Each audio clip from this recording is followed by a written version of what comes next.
ठीक है, तो डिफरेंशियल इक्वेशन के रिगार्डिंग हम लोग चीजों को पढ़ रहे थे।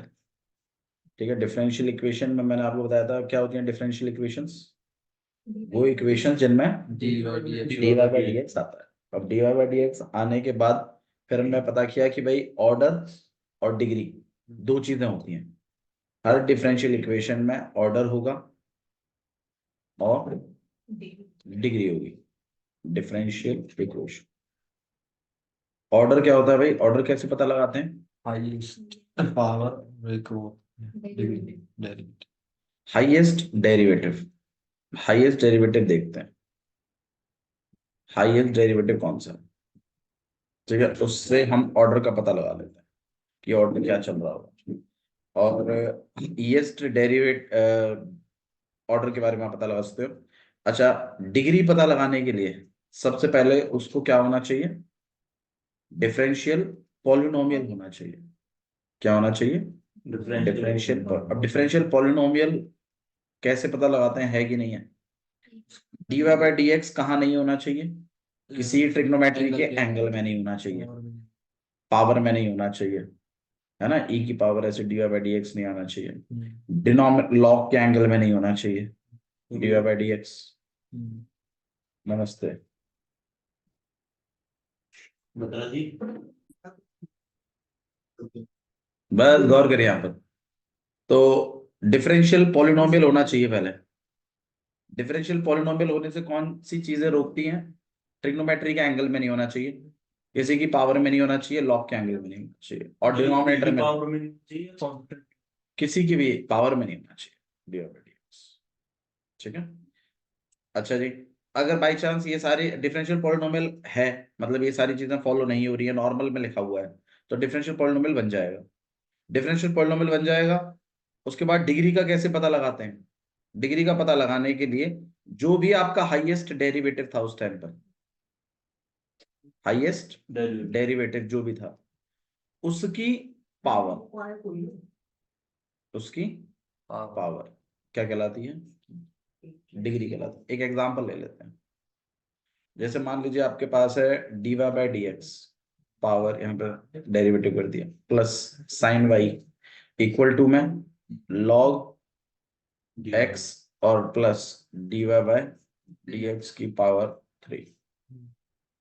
अब आप बताइए, सबसे पहली बात, क्या इसका ऑर्डर है? हाँ, टू। बिल्कुल है, ऑर्डर के लिए तो कोई कंडीशन ही नहीं है। हाईएस्ट डेरिवेटिव कौन सा है? 1। तो ऑर्डर कितना है? 2। डिग्री, डिग्री कैसे पता लगाते हैं? पहले कहीं डी बाई डी एक्स किसी एंगल वैंगल के लॉग वॉग ऐसे कहीं ना हो, तो सिंपली लिखा हुआ है डी बाई डी एक्स। तो डिफरेंशियल पॉलिनोमियल है, अगर डिफरेंशियल पॉलिनोमियल है तो डिग्री कैसे पता लगाएंगे? हाईएस्ट डेरिवेटिव की पावर, तो पावर इसकी 1, तो डिग्री कितना हो जाएगा? 1। ठीक है, क्लियर है? ओके, बाकी के आपके पास कुछ क्वेश्चंस हैं, आपको सैम्पल पेपर में मिल जाएंगे, आप ट्राई कर सकते हैं। करवा दिया फोटोकॉपी। करवा दिए उसके? ठीक है, बहुत साथ बढ़िया। साथ करवाएंगे। साथ ही कराएंगे? साथ कित किया आपने? ठीक है, ठीक।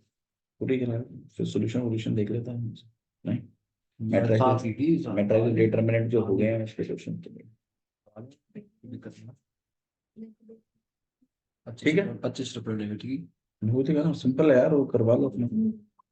सोल्यूशन नहीं करवाएंगे, सोल्यूशन नहीं करवाए, सोल्यूशन तो करवा है। लेते ये सब चलती हैं। हाँ चलो। चलिए, बस बस, ठीक है, ठीक है, ठीक है, ठीक है, यहाँ ध्यान दीजिए। अब हम लोगों ने डिफरेंशियल इक्वेशन तो पढ़ ली, ठीक है, क्या होती है इसमें, ऑर्डर क्या होता है, डिग्री क्या होती है। नेक्स्ट है आपके पास कि सॉल्यूशंस कैसे पता लगाते हैं। सॉल्यूशन पता लगाने के मैंने आपको 3 तरीके बताए थे। सबसे पहला कौन सा है? Variable separable method. ठीक है, variable separable method. Variable separable method खुद ही बता रहा है कि क्या काम करना है। वेरिएबल्स को क्या कर देना है? सेपरेट कर देना है, अलग अलग कर देना। मतलब एक्स वाले एक तरफ, वाई वाले एक तरफ, ऐसे कर देना है। ठीक है, देखिए एक क्वेश्चन देख लेते हैं किस तरीके से हो सकता है। जैसे यहां पे लिखा हुआ है आपके पास sec square x ten y d x plus sec square y 10x dy equals to 0, इस तरीके से लिखा हुआ। ये जो है क्या ये डिफरेंशियल इक्वेशन है? भाई देखो इसमें dy बाई dx बन सकता है, क्लियर नहीं दिखाई देगा। देखो कभी भी ना आपको, मैं पहले बताता हूँ, कभी ऐसे बोलेगा भी नहीं कि वेरिएबल सेपरेबल से कर दो। क्वेश्चन कभी भी ऐसे नहीं आएगा। क्वेश्चन कुछ ऐसा आएगा कि बस खाली आपके पास ये इक्वेशन लिखी होगी और यहाँ पे लिखा होगा सॉल्व, सॉल्व करो इसको। ना कहीं डिफरेंशिएशन लिखा होगा, ना कहीं इंटीग्रेशन लिखा होगा, ऐसा कुछ भी नहीं लिखा होगा। सिंपली एक इक्वेशन देगा जिसमें dy बाई dx होगा और आपको सॉल्व बोलेगा। सॉल्व का मतलब ये है कि क्या निकालना है, सॉल्यूशन। अब सॉल्यूशन निकालने के तीन तरीके हैं। सबसे पहला है वेरिएबल सेपरेबल मेथड, टॉपिक ही तीन है, उसके बाद सिर्फ क्वेश्चन ही क्वेश्चन है, क्वेश्चन करो बस। तो सबसे पहले तो इस बात को समझिए, आपको कभी कभी इक्वेशन में dy बाई dx दिखाई देगा, दिख जाए तो बहुत अच्छा है, वरना कभी कभी नहीं दिखाई देगा। जैसे मतलब ऐसे भी आ जाएगा sec स्क्वायर x, ऐसे करके भी आ जाएगा। अब इसमें dy बाई dx दिख रहा है, लेकिन जो हमने अभी इक्वेशन लिखी है उसमें आपको dy बाई dx नहीं दिखाई दे रहा, अभी नहीं दिखाई दे रहा। लेकिन हाँ हमें ये दिख रहा है कि dy बाई यहाँ है और dx यहाँ है। ठीक है, तो आपका काम क्या है वो सुनो। अगर आपको ये मेथड यूज करना है तो वेरिएबल सेपरेबल, सबसे पहला काम होता है कि dy को एक तरफ ले चलिए, dx को एक तरफ रखिए।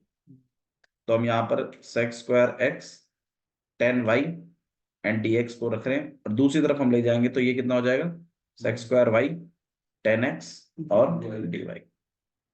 अब मेथड का नाम ही है, वेरिएबल के हिसाब से क्या करिए, सेपरेट कर दीजिए।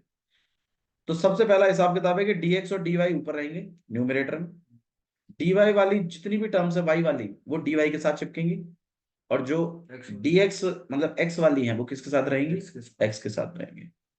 मतलब वेरिएबल्स को सेपरेट सेपरेट कर दीजिए। अगर आपके डिफरेंशियल इक्वेशन में वेरिएबल सेपरेट किए जा सकते हैं तो आप वेरिएबल सेपरेबल मेथड लगा सकते हैं। कभी कभी ऐसी भी डिफरेंशियल इक्वेशन होगी जिसमें आप वेरिएबल सेपरेट नहीं कर पाएंगे, तो फिर वो क्वेश्चन डिफरेंशियल मतलब वो क्वेश्चन वेरिएबल सेपरेबल मेथड से नहीं होगा। अब बताइए कैसे कैसे सेपरेट करें। dy यहाँ है तो भाई सेक्स स्क्वायर वाई को तो यहीं रहने दीजिए, 10y को इधर नीचे कर दीजिए, dx को यहां रखिए ऊपर में। आपके पास सेक्स स्क्वायर x है, इसको मत हटाइए, ये तो सही है। 10x को इधर खींच दीजिए तो यहाँ पे कितना आ जाएगा आपके पास। अब आप खुद गौर करिए, मैंने dy के साथ y वाली टर्म्स लिखी है और dx के साथ x वाली टर्म लिखी है, तो मतलब मेरे जो डिफरेंशियल इक्वेशन था उसमें मैं वेरिएबल को सेपरेट कर सकता हूं। तो कर सकते हैं तो मेथड यही लगेगा। अब आपको खाली क्या करना है, इंटीग्रेट करना है। क्या करना है, इंटीग्रेट। तो आप इंटीग्रेट लगा देंगे और इंटीग्रेट करना मैंने आपको सिखाया हुआ है।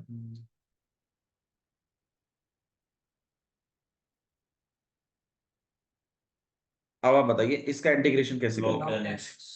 भाई 10 को लेट करेंगे, डिवाइडेड बाय में क्या जाएगा, sex square x, sex square x sex square से कट जाएगा, 1/t, 1/t का इंटीग्रेशन लॉग टी।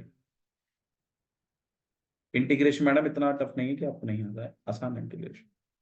10 को आप लेट करोगे सेक्स स्क्वायर हट जाएगा, 10 को आप लेट करेंगे यहाँ पे सेक्स स्क्वायर हट जाएगा, 1/t बनेगा, 1/t का इंटीग्रेशन होता है log t। तो बताइए इसका क्या बन जाएगा, log 10x।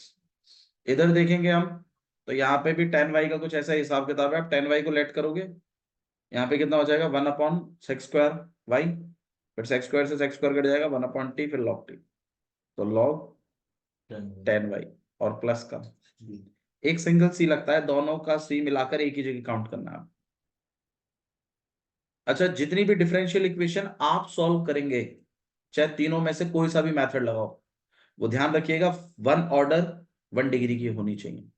मतलब आपको जो डिफरेंशियल इक्वेशन सॉल्व करने आएंगी उसमें dy बाई dx सिंगल ही होगा, D square Y by D X square नहीं होगा कहीं पर भी। ऑर्डर 2 नहीं जाएगा, ऑर्डर 1 ही होगा।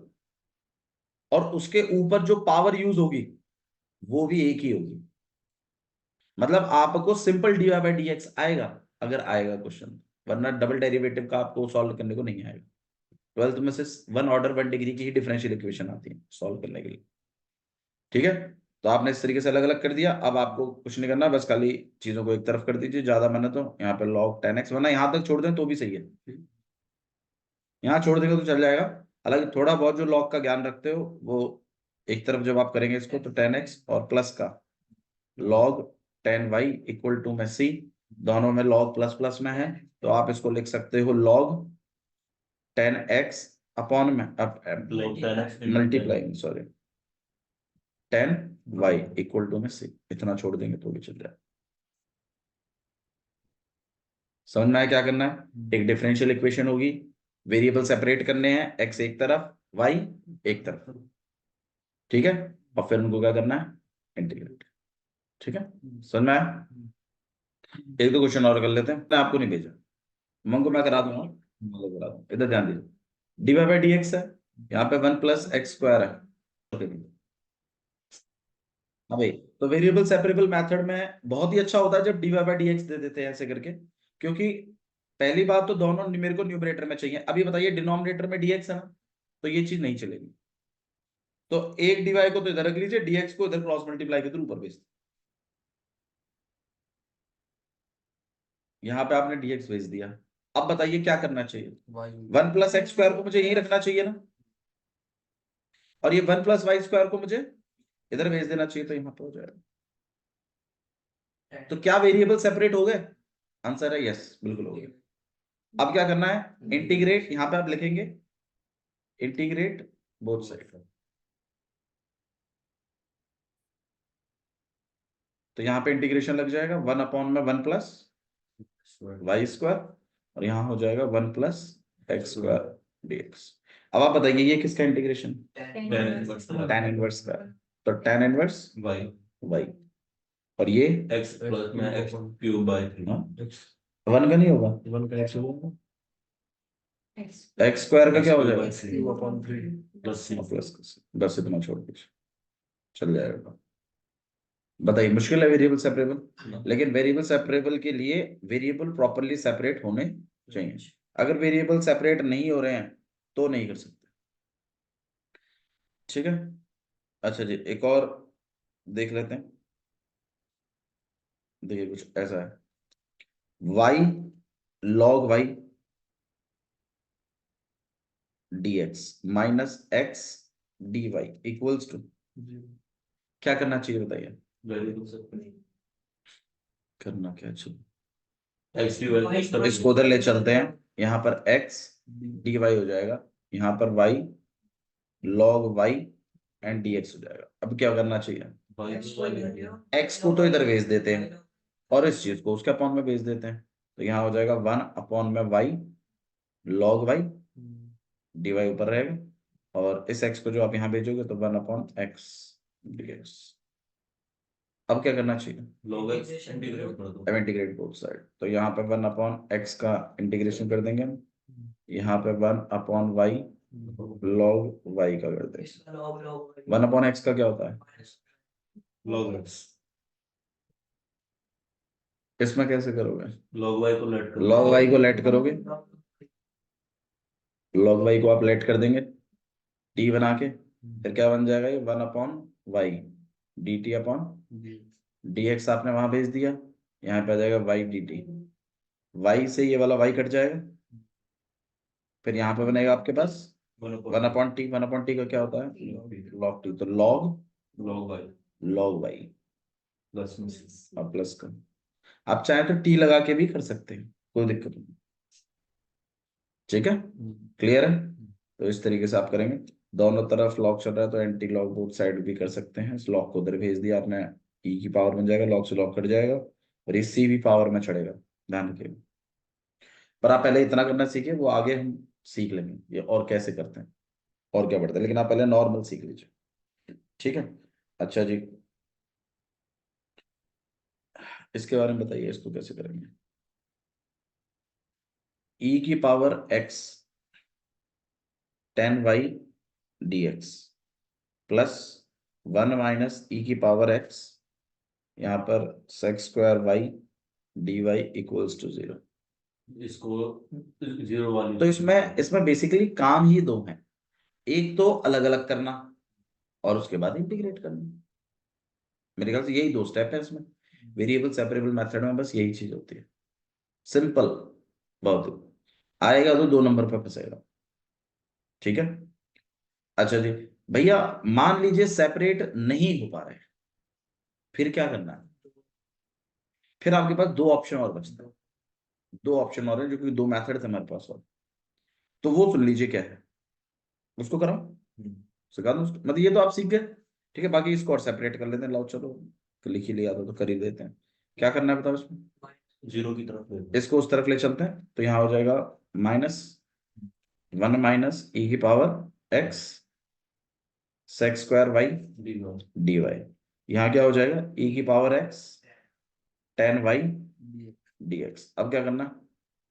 dy वाला ऊपर ही है, dx वाला ऊपर ही है, तो इनको तो मैं नहीं छेड़ूंगा, ये सही है। अब बस खाली इनके वेरिएबलों को सेपरेट कर लीजिए। e की पावर x है, ये tan y यहाँ क्या कर रहा है? tan y को कहाँ जाना चाहिए? इस तरफ, की तरफ। तो हम tan y को इधर भेज देते हैं, तो अपॉन में आएगा कौन? tan y। Sex square y को छेड़ने की जरूरत है क्या? नहीं, ये भी अपनी सही जगह है और dy भी है।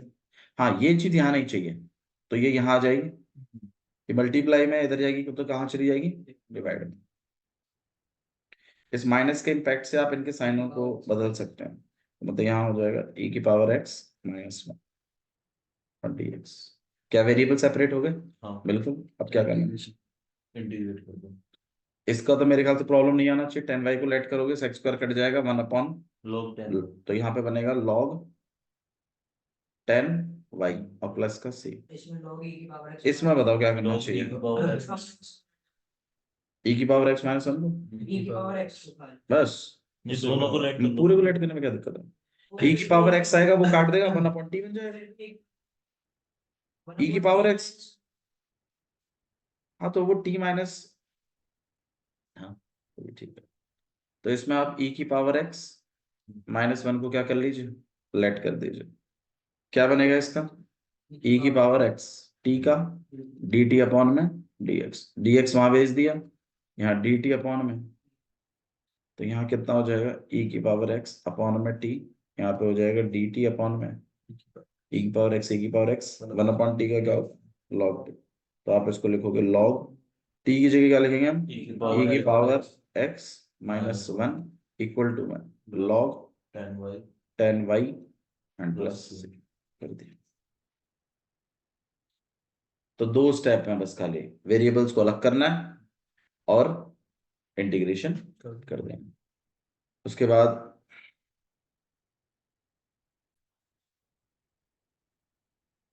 एक टॉपिक और करा लेंगे, ऐसी करती वैसे ही ना पढ़ रही फिर से।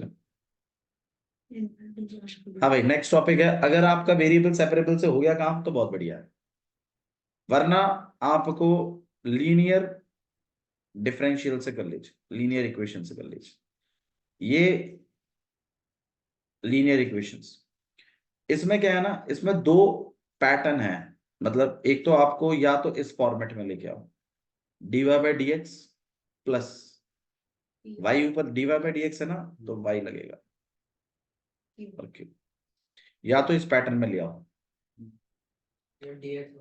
और एक और पैटर्न भी है, उस पैटर्न को भी डिस्कस कर देंगे, पहले इसको देख लेते हैं। तो dy बाई डी एक्स को अकेला करना है इस पैटर्न में, मतलब आपके पास जो भी डिफरेंशियल इक्वेशन में है, पहले उसमें dy बाई डी एक्स बनो, ठीक है। dy बाई डी एक्स बनने के बाद उसको अकेला करो, तब अगर ऐसे पैटर्न में आ रहा है तो इसी मेथड से होगा। अगर क्वेश्चन में अगर आपको इंटीग्रेटिंग फैक्टर पूछा है तो भी इसी मेथड से करना, क्योंकि इसी में इंटीग्रेटिंग फैक्टर आता है। मैं बताऊंगा अभी क्या होता है इंटीग्रेटिंग फैक्टर, मैंने वो इंटीग्रेशन किया था, वो आया तेरे को समझ? पिछले बार, हाँ ठीक है ना, तो आ गया इंटीग्रेशन, हल्का फुल्का तो आई है, पेपर हो जाता है। ऐसे मत बोलिए मेरे भाई, बहुत मेहनत से सिखाया ना आपने।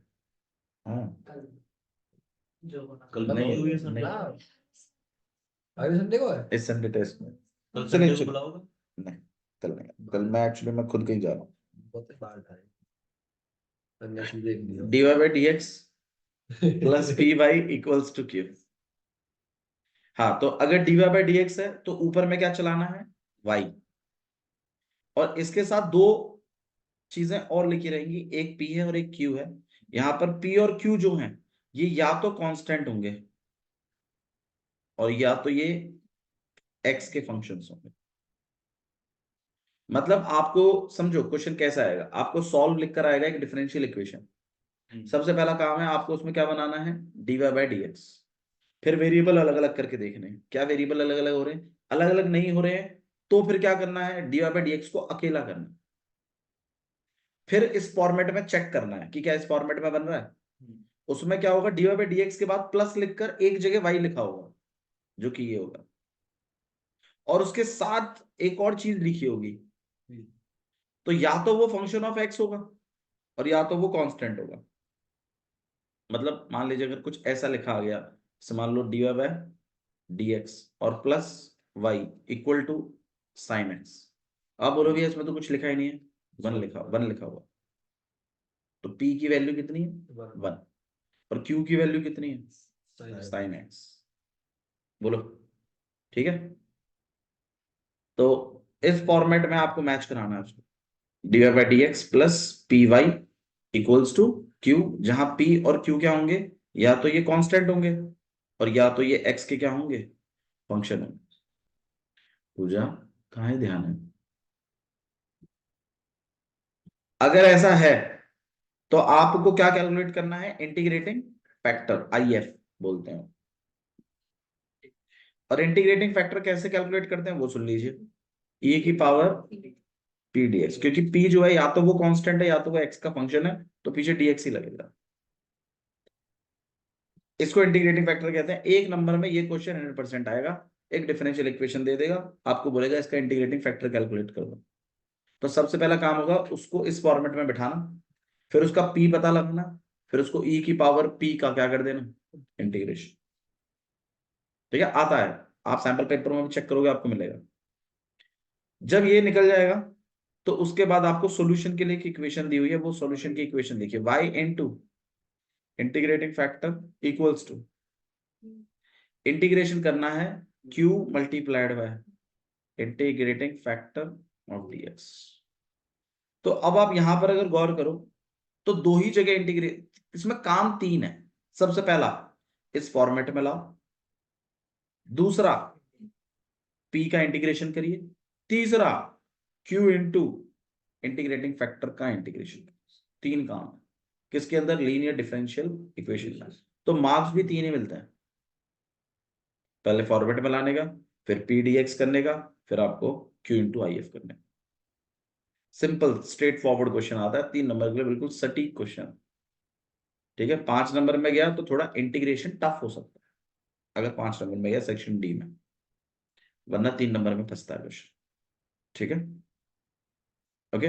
और एक दो बार से तो इसकी केस स्टडी भी आ रही है, केस स्टडी पे भी काफी पूछते हैं इसको। ठीक है, तो थोड़ा सा हम इस पर गौर करेंगे। ठीक है, लीनियर डिफरेंशियल इक्वेशन का दूसरा फॉर्मेट देख लीजिए, या तो इस फॉर्मेट में लाइए, हालांकि 95% क्वेश्चन इससे हो जाएंगे, लेकिन 5% के लिए आपको दूसरा फॉर्मेट भी देखना है। कभी dx अपॉन dy इजी पड़ता है, प्लस x है ना ऊपर, तो x यहां लिखा जाएगा, इसके साथ p और q चलेंगे, लेकिन इस बार p और q क्या होंगे, या तो कांस्टेंट होंगे और या तो फंक्शन ऑफ y होंगे। अब आप क्या करोगे, इसमें भी क्या कैलकुलेट करोगे, इंटीग्रेटिंग फैक्टर। कैसे कैलकुलेट करते हैं, e की पावर इंटीग्रेशन कर देते हैं p dy का, और फिर सॉल्यूशन का y into equal to integration करना है आपको q into integrating factor of dy। तीन काम है, पहला काम फॉर्मेट, दूसरा p का इंटीग्रेशन, फिर q इंटू y नहीं होता, सॉरी सॉरी सॉरी, हाँ यहाँ पे x आएगा, सॉरी माय बैड। भाई देखो कभी भी dy बाई डी एक्स है ना तो सोल्यूशन y करके आता है, और अगर dx अपॉन dy है तो x मल्टीप्लाई y करके आता है। ठीक है, एक क्वेश्चन करते हैं और फिर बिठा के देखते हैं। अच्छा भैया, ऐसा भी हो सकता है क्या कि सेम क्वेश्चन वेरिएबल सेपरेबल से भी हो जाए, same question linear differential equation से भी हो जाए? आंसर है बिल्कुल हो सकता है। एक क्वेश्चन को करने में 2-3 मेथड भी लग सकते हैं, मतलब दोनों से भी हो सकता है या तीनों से भी हो सकता है, ऐसे भी हो जाते हैं क्वेश्चंस कभी कभी। देखिए एक क्वेश्चन करके देखते हैं, ये आपकी सबसे लास्ट एक्सरसाइज है और आने के चांसेस सबसे ज्यादा हाई भी इसी फॉर्मेट के हैं। ठीक है, तो देखिए कैसे करेंगे। कभी कभी तो सिंपल आपको पैटर्न दिख जाएगा, लेकिन मैं बता देता हूँ किस तरीके में। इसमें ना थोड़ा सा एनसीईआरटी से करिएगा, आज आज एनसीईआरटी से करिएगा। इसमें से जिनको एनसीईआरटी हो चुकी है वो अपना सैम्पल पेपर में से करिएगा। तो ये x dy by dx plus 2y equals to X square, ये है क्वेश्चन। बोला है सॉल्व या फाइंड द जनरल सॉल्यूशन, ऐसे लिख के आता है, find the general solution of this equation. तो पहला पैटर्न क्या कहता है हमारा कि वेरिएबल सेपरेबल से ट्राई कर लो। चलिए वेरिएबल सेपरेबल से एक बार देख लेते हैं। डी बाई डी एक्स है, इसको दूसरी तरफ ले चलते हैं, एक्स स्क्वायर माइनस, फिर भैया ने बोला था एक न्यूमरेटर में एक डिनोमिनेटर में, या फिर इस एक्स को भी आप चाहो तो अपॉन में भेज दो, यहाँ पर डी वाई, तो इसको भी उधर भेज देता हूँ मैं, यहाँ पर डी एक्स हो जाएगा, यहाँ पर डी वाई। लाओ इस वाई को कैसे लाओगे, एक्चुअली वाई बेस में तो तो जब भेजोगे तो एक्स स्क्वायर माइनस 2y दोनों जाएंगे, तुम बोलोगे नहीं भी हम दोनों को बांट देते हैं, यहाँ पे एक्स स्क्वायर अपॉन एक्स हो जाएगा, यहाँ पे 2y अपॉन एक्स हो जाएगा, इससे ही कट जाएगा, तो हमारे पास x minus 2y upon x आ जाएगा। मतलब हाँ सही बात है, यहाँ पर लिखोगे तो dx, अब भेज दो y को। तो आप देख रहे हैं नहीं भेज पा रहे, मुश्किल पड़ रहा है, तो नहीं भेज पा रहे हैं तो फिर मैंने बताया था कि एक काम करो, फिर dy बाई dx को अकेला करो, अकेला करके देख लो अगर कोई पैटर्न मैच करता है कि नहीं करता है। तो आइए देखते हैं, एक्स अकेला करके कोई बात बन रही है क्या। अब एक्स कैसे अकेला करें वो और बता दो बस मुझे। एक्स कॉमन ले लीजिए या बोथ साइड उस चीज से डिवाइड कर दीजिए जिसके साथ वो मल्टीप्लाई में। तो क्या करूं मैं, बोथ साइड किससे डिवाइड कर देता हूँ, एक्स। तो उससे होगा क्या, उससे आपका D Y by D X तो क्या हो जाएगा अकेला, लेकिन इस 2y के नीचे क्या लग जाएगा एक्स, और यहां से एक्स स्क्वायर से एक एक्स और अलग, क्योंकि बोथ साइड गया ना। 12th क्लास के हैं इसलिए डायरेक्ट कर रहा हूँ, 8th क्लास के होते तो डिवाइड करके बांट के फिर अलग अलग दिखाता। ठीक है, अब यहां पर आपके पास डी बाई डी एक्स है, यहां पर क्या लिखेंगे y, और यहाँ पर 2 अपॉन एक्स और इक्वल्स टू एक्स। क्या ये फॉर्मेट मैच करता है, D by D x plus P Y equals to Q, match कर रहा है भाई, वाई से वाई मैच कर रहा है, सही है। डी बाई डी एक्स अकेला चाहिए, हाँ चाहिए। फिर जो पी और क्यू बन चाहिए वो क्या हो, या तो वो कांस्टेंट हो या तो वो क्या हो एक्स के फंक्शन हो, तो फिर ये क्या है एक्स का फंक्शन, तो ये एग्जैक्ट मैच कर रहा है जैसा चाहिए। इतना अगर तुमने बोर्ड का एग्जाम का पेपर खोला और तो मैंने जो डिफरेंशियल किया उसमें इतना ऐसा हो गया, बढ़िया है, सीधे 3 नंबर 4 नंबर दिखे जाएगा। ठीक है, अब इसके बाद बताओ, इसके बाद काम क्या, तो फॉर्मेट में तो मिल गया है, 1 नंबर का काम तो मैंने कर ही दिया। फिर आप कंपेयर करेंगे इससे। अब आप बताइए पी की वैल्यू कितनी निकल के आई, 2/x, क्यू की वैल्यू कितनी निकल के आई x। इसके बाद क्या करना, क्या होता है इंटीग्रेटिंग फैक्टर, e की power integration of p dx। तो अगर छोटा इंटीग्रेशन है तो यही कर दीजिए, वरना p को अलग सॉल्व कर लीजिए इंटीग्रेशन को, फिर उसकी वैल्यू डाल देना है। ऐसे मेरे ख्याल से छोटा ही है मामला, तो यहाँ पे 2 अपॉन में x dx, बताइए 2 तो बाहर निकल जाएगा, 1 अपॉन x का क्या होता है log x, तो आप इसको लिखोगे 2 log x। इस 2 को मैं एंगल के स्क्वायर पे पावर में भेज सकता हूँ, ये मैंने लॉग की प्रॉपर्टी बताई हुई है आपको। तो आप इसको लिख सकते हो e की power log x square, e से log कैंसिल होता है, कितना है, ये इंटीग्रेटिंग फैक्टर है। 1 नंबर इसका बनेगा, 1 नंबर वो फॉर्मेट का बनेगा, 1 नंबर आपका सॉल्यूशन का बनेगा। सॉल्यूशन में जो इंटीग्रेशन है उसका वो क्या होता है y into integrating factor equal to में इंटीग्रेशन करेंगे हम q इंटू में इंटीग्रेटिंग फैक्टर का। तो y इंटू इंटीग्रेटिंग फैक्टर कितना है x स्क्वायर, क्यू कितना एक्स क्यू था आपके पास x q x integrating factor कितना है x square x into x square x cube x cube y x square तो y into one x cube का कितना होता है एक्स की पावर 4 अपॉन में 4 प्लस कर सकते सोल्यूशन में आपको सी लिखना है वाई यहां तक ही छोड़ दें फिर वाई को अकेला कर दें दोनों के अपॉन में चला जाएगा एक्स की पावर 4 अपॉन में 4x स्क्वायर और यहाँ पर सी अपॉन में एक्स स्क्वायर से काट के स्क्वायर तो बना ही देगा तो यहाँ आएगा वाई इक्वल टू में एक्स स्क्वायर अपॉन में 4 प्लस सी इंटू एक्स की पावर -2 दिस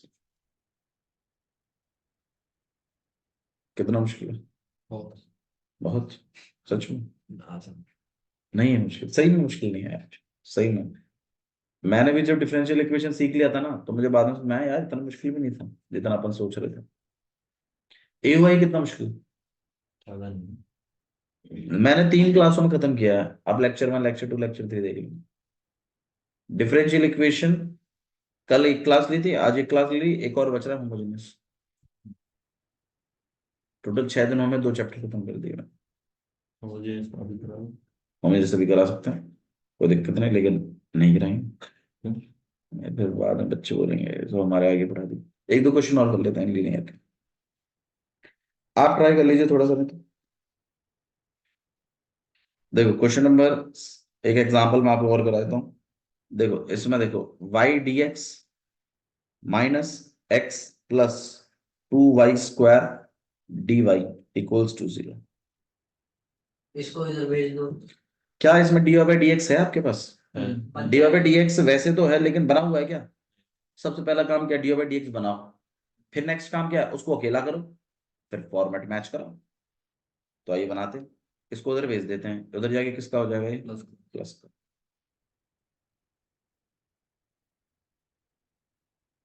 फिर इसको उधर भेज देता हूँ इसको उधर खींच देता हूँ तो D Y by D X यहाँ वाई अपॉन में एक्स प्लस 2y स्क्वायर मुझे अकेला चाहिए था मैंने अकेला कर दिया लेकिन आपको एक बात बताऊं आपको मैं सच बता रहा हूं D Y by D X बनाने से अच्छा होता आप D X upon D Y बना लेते बताऊं क्यों क्योंकि नीचे सिंगल नंबर आता अभी क्या है नीचे डबल आया है आप बांट भी नहीं सकते तो इसमें D Y by D X में फायदा नहीं है D X upon D Y में तो डी एक्स यहाँ रखिए अपॉन में क्या भेज दीजिए डी वाई यहाँ हो जाएगा x plus 2y square upon में y ये दोनों को बांट दीजिए पैटर्न मैच करेगा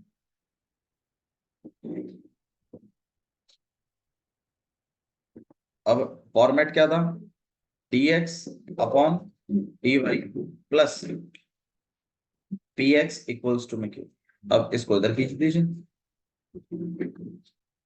तो ये बनेगा आपके पास dx upon dy minus x upon में y इक्वल्स टू 2y अब देखिए x चाहिए ना ये रहा x तो ये -1 अपॉन y जो है वो क्या है और q कौन है तब बन जाएगा ठीक है तो ऐसा कुछ आपको करना मतलब आपको डिसीजन लेना है कि क्या चीज करना फायदेमंद हो तो ये एक वो क्वेश्चन है आप इसको अगर यहाँ से बांट देते तो यहाँ फंस जाता फिर क्वेश्चन फिर आप कहते हैं अरे पैटर्न ही मैच नहीं कर रहा तो थोड़ा सा वाक से करो कि हम भाई कैसे करना फायदेमंद होगा ठीक है बस इतना ही है इसमें